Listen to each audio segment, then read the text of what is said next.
Hey guys, so today's video is all about the notes section in my Erin Condren life planner, and I teased about this in yesterday's video.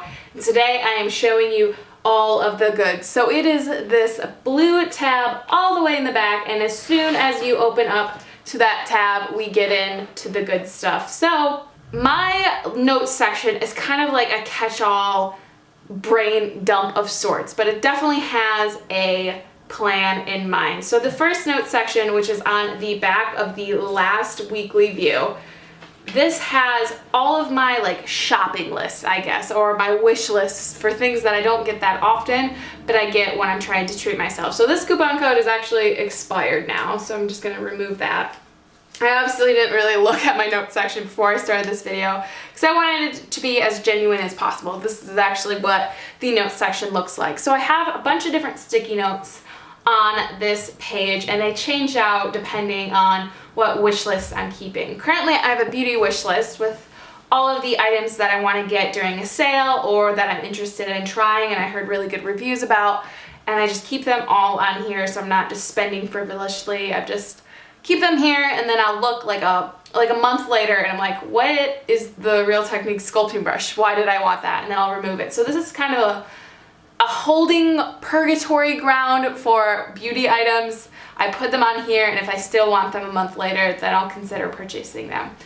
So this sticky note has anything that I want to get from Erin Condren. So I really want to get an address book, but I'm holding off because I want it to be more of like a relationship family one, and Alex and I are obviously not engaged, so I just feel like it's silly to get one now if I want to do something different with it, and I want to make sure that the addresses are more up to date. I feel like at my age, I'm 22, that most of my friends move a lot still, and I hate the idea of having to cover up or rewrite someone's address.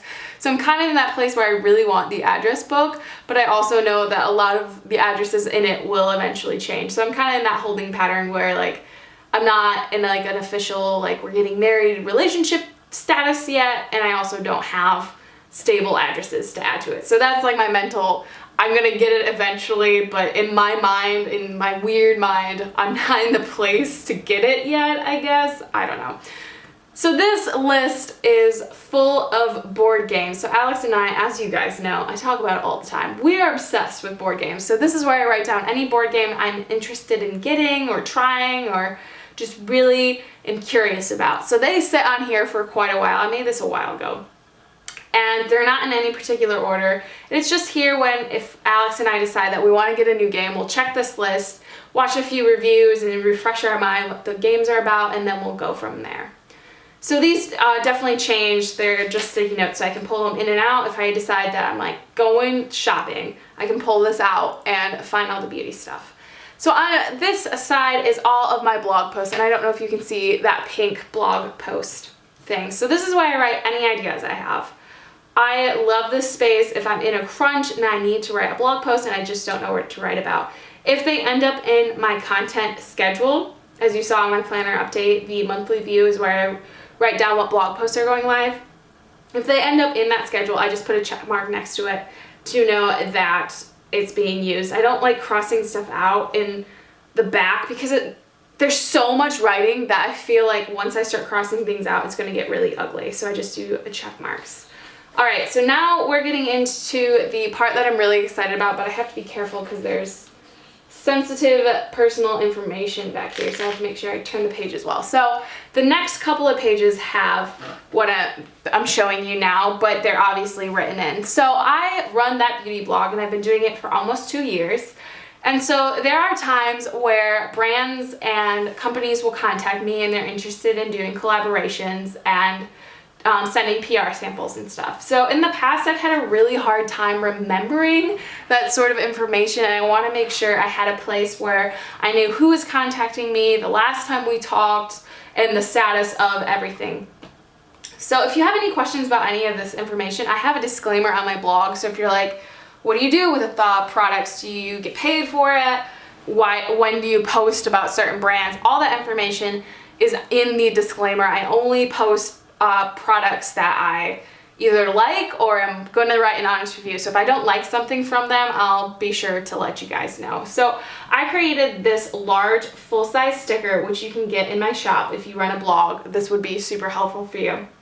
So I created this in order to keep track of what the brand is, who I'm talking to, because there's usually a PR person that you deal specifically with. And then I have these stages, like, did they send the items, were they delivered? I always like to check in and let them know, and then if I wrote the blog post about it, and then I let them know about it and then thank them later. So this is just so helpful. It's a really quick place to look, and I write like the date of when they email me and when I email back, and so I know exactly who I'm talking to for what brand, what stage I'm at in the process, their social media, and any sort of notes about the collaboration that I need to keep. So that is super helpful, and I have a couple of pages of that are already like being used and filled out. So the next section also has things written in it, so I'm going to try and find the blank one. Okay.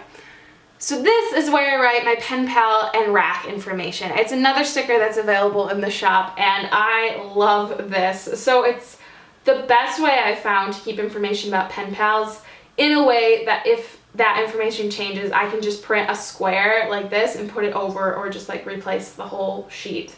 So this is where I write like the name of the person, their address, their email address, and like other information, like if they have a YouTube or something, and then their social media.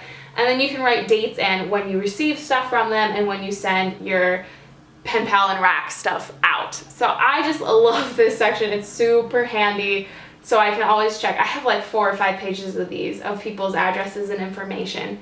So it's super easy to just take my planner, because I always have it with me, and then bring out all of my rack supplies and then create their racks and send them out and stuff. I think that's it.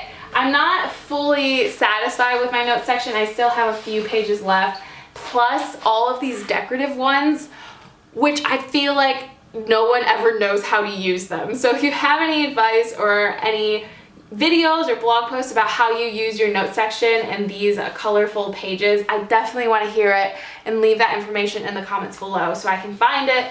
But I'm really happy with how my notes pages turned out. I feel like they're exactly what I need, but without being too overwhelming. Also, this paper clip, this bookmark clip I mean, is from Crafted Van, in case you're wondering. I'm sure someone's gonna ask me and I forgot to mention it. So I have a couple of these bookmarks, and I just like to hold it so I know where the note section is really easy.